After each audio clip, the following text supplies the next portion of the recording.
Bismillahirrahmanirrahim. Assalamu alaikum everyone. Dear students, I hope all of you will be fit and fine. I am your language teacher Imran Shah.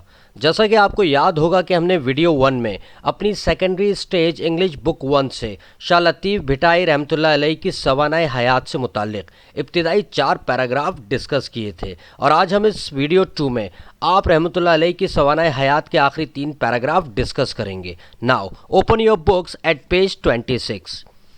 Today we are going to discuss about paragraph number 5 and that is spiritual growth. So listen to me with full concentration. So our fifth paragraph is spiritual growth means Shah Latif रहमतुल्लाह अलैह की रूहानियत में इजाफ़ा. शाह लतीफ़ रहमतुल्लाह अलैह का अल्लाह से ताल्लुक़ और मोहब्बत अब इस मकाम पर आप पहुंची थी कि अब आप सिर्फ और सिर्फ अल्लाह की याद में गर्क रहने लगे थे, जिसका नतीजा ये निकला कि आप अपना ज़्यादातर वक्त अल्लाह की याद, अल्लाह की कुदरत पर गौर व फिक्र और इबादत में गुजारने लगे थे. और अब हर गुजरते दिन के साथ साथ लगातार इबादत और रियाजत की वजह से आपकी रूहानी ताकत में भी इजाफा होता जा रहा था. और अब नौबत यहाँ तक आ पहुँची थी कि लोग जौक दर जौक आपकी तरफ खिंचे चले आने लगे थे. और जब कोई एक बार आपसे मिल लेता तो आपके शरीफाना तौर तरीक़े और लोगों के साथ आपकी वालियाना मोहब्बत और सलूक उन्हें बहुत मुतासिर करता था. जिस पहाड़ी चोटी पर शाह लतीफ़ ने रिहाइश इख्तियार की हुई थी उसके करीब ही एक कुदरती झील थी. आपकी शायराना फितरत को पुरसकून माहौल बहुत पसंद था. यही वजह थी कि आप इस कुदरती झील के किनारे पुरसकून माहौल में अपना ज़्यादातर वक्त गुजारते थे और वहाँ तन्हाई में बैठकर न सिर्फ अल्लाह की इबादत और रियाजत में मसरूफ़ रहते बल्कि अल्लाह की शान और मोहब्बत में शायरी भी तख्लीक़ किया करते थे.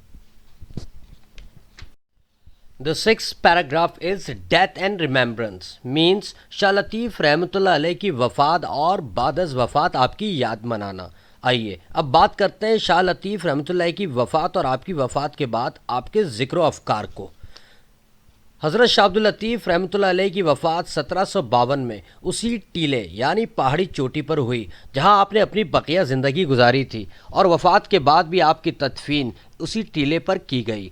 कहा जाता है कि एक दिन आपने अपनी म्यूज़िशंस यानी साज़ंदों को मौसीकी के साज़ बजाने का हुक्म दिया और फिर आपके वो तमाम म्यूज़िशंस मुसलसल 3 दिन तक साज़ बजाते रहे. और जब 3 दिन मुसलसल साज़ बजाने के बाद उन्होंने साज़ बजाना बंद किया तो देखा शाह लतीफ़ रहमतुल्लाह अलैह इंतकाल फरमा चुके थे. आपके इंतकाल के बाद सिंध का एक मशहूर बादशाह ग़ुलाम शाह कलोड़ो जिसे आपसे बहुत अक़ीदत थी, उसने आपकी कब्र पर एक बड़ा मज़ार तामीर करवाया और आपके मज़ार का सफ़ेद खूबसूरत और आलीशान गुंबद आपकी पाकीज़गी, बुज़ुर्गी और बुलंद मकाम को ज़ाहिर करता है. आपकी वफ़ात के बाद आपके चाहने वालों ने आपके तमाम शायरी मजमूए को जमा करके किताबी शक्ल दी जो शाह जो रिसालों के नाम से जाना जाता है. हर साल आपके अक़ीदतमंद और चाहने वाले आपका उर्स 14 सफ़र को अक़ीदत व एहतराम से मनाते हैं जो 3 दिन तक जारी रहता है.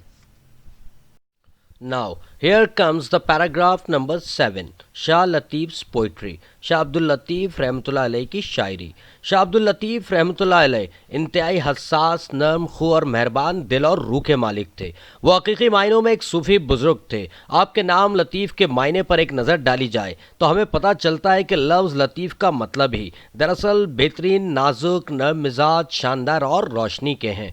यही वजह है कि आपके नाम की सिफ़ात की झलक न सिर्फ हमें आपकी शायरी में नज़र आती है बल्कि तमाम आला और उम्दा सिफ़ात आपकी शख्सियत का भी हिस्सा नज़र आती हैं. और सबसे बढ़कर ये कि आपकी तमाम शायरी एक आम इंसान के गिर्द घूमती नज़र आती है. इसीलिए आपको अवाम का शायर कहा और माना जाता है क्योंकि आपकी तमाम शायरी आम और सादा अवामी ज़बान में की गई है. आपने अपनी नज़मों में ज़्यादातर सिंध और इसके इतराफ़ के इलाक़ों का ज़िक्र ज़्यादा किया है. ताहम इसके अलावा आपने दूर दराज के इलाके शहर जैसे तुर्की के दारुल हुकूमत इस्तंबुल और समरकंद को भी अपनी शायरी में बतौर ख़ास ज़िक्र किया है.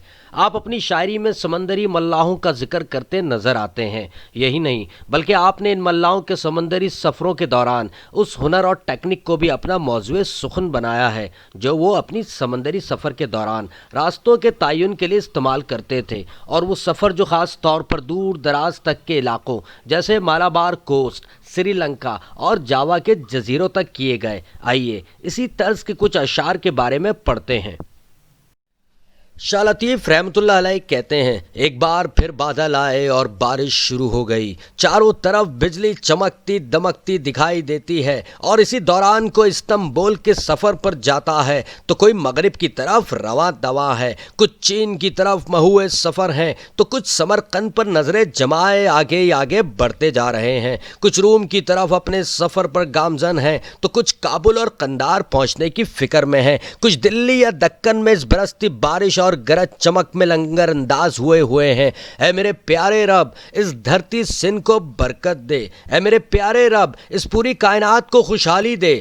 آپ کی نظموں کے مجموعے کو ایک رسالے کی شکل میں جمع کیا گیا ہے جو شاج و رسالوں کہلاتا ہے، جو اب تک اردو، انگلش اور دنیا کی کئی زبانوں میں ترجمہ کیا جا چکا ہے۔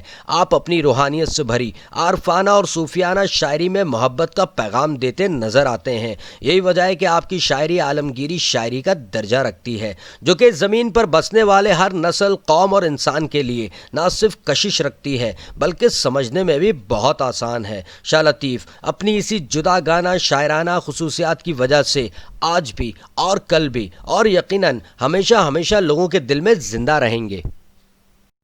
Dear students, after the explanation of the last three paragraphs of Shah Abdul Latif Bhitai, now it's time to discuss about some of the relevant exercises which to be done in the classwork copy. Now, here comes the first textbook exercise of this video. This is our exercise number 4 اور اس میں یہ بتایا گیا ہے کہ آپ نے شاہ لطیف بھٹائی کے تمام 7 اسپیکٹس یا پیراگراف کو دوبارہ اچھی طرح پڑھنا ہے، اور اس ایکسرسائز میں دیے گئے تمام کی پوائنٹس کو ان تمام 7 اسپیکٹس میں جس طرح ترتیب سے ذکر کیا گیا ہے اسی ترتیب کے مطابق آپ نے انہیں ترتیب وار اپنی کاپی میں دیے گئے سوال کو لکھنے کے بعد ان کے آگے بلینکس میں نمبرز لکھنے ہیں تاکہ لکھے ہوئے یہ تمام سینٹینس ایک سیکوینس میں آ جائیں۔ دس از آر ایکسرسائز نمبر 5 اور اس ایکسرسائز میں لیسن شاہ لطیف بھٹائی سے متعلق 9 سینٹینس دیے گئے ہیں۔ آپ سب نے ان سینٹینس کو پڑھ کر ہر ایک سینٹینس کا سوال کے مطابق آنسر لکھنا ہے۔ And here comes the exercise number 6۔ اس ایکسرسائز میں لیسن شاہ عبد اللطیف بھٹائی سے متعلق 8 کوشچنز دیے گئے ہیں جو آپ سب اس لیسن کو تھورولی پڑھ کر آنسرز دیں گے۔ Now I am going to read out all these questions for you guys, so listen to me carefully. Question number A. How was information about Shah Latif's early life collected? Why was it collected in this manner? Question number B. Why is Shah Latif called the Saint of Bhit? Question number C. Why did Shah Latif not marry again after his wife died? Question number D. Why did people become Shah Latif's followers? Question number E. What does Shah Latif's poetry and work tell us about his knowledge and skills? Question number F. Name the places in the text mentioned in Shah Latif's poetry. Why do you think these places have been mentioned by him? Question number G. Why is Shah Latif's key message in his verses acceptable to everyone? Question number H. Can we put his message into practice in today's world? If yes, how? If no, why not? Thank you so much, all of you.